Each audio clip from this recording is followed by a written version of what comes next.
Hello everyone, welcome to Beyond One Way. Today we are using boneless chicken thighs to make these juicy, crispy, and delicious chicken cutlets. And guess what? We do not need eggs for breading. By the way, if you are watching your salt intake, make sure you purchase the brands that have no added salt. You can find that information by reading the ingredient list and the nutritional food labels.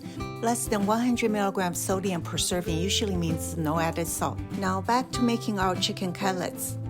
Start with toasting panko breadcrumbs on medium-low heat in a non-stick frying pan. I like this panko brand because it works well and it is available in most grocery stores. Add some garlic and onion powders to give more flavor to the panko.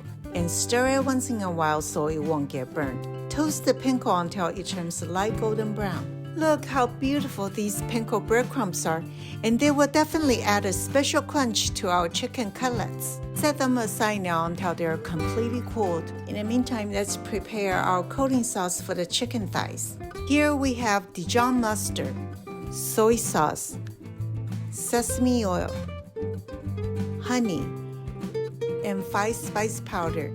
The Dijon mustard is the key to buying the chicken with the panko without eggs. You can buy the 5 spice powder from Chinese grocery stores. But if you don't want to use it, just skip it. The cutlets will still be tasty. These are boneless and skinless chicken thighs. If you have the bone-in type, make sure you debone and remove the skin first. Be sure the chicken thighs are well coated with this Dijon mustard sauce so that the panko breadcrumbs will stick to them. By now, your panko should be cooled and ready for you to use. Bread the chicken thighs as you would normally. The only difference is that you are now dealing with just the chicken thighs and panko breadcrumbs. Isn't that great?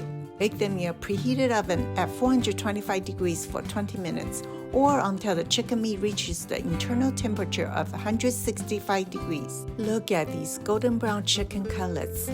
They're crispy and juicy. Most importantly, they are delicious and easy to make. I hope you will give this recipe a try and don't forget to subscribe to my channel if you like this video. Happy eating and see you next time.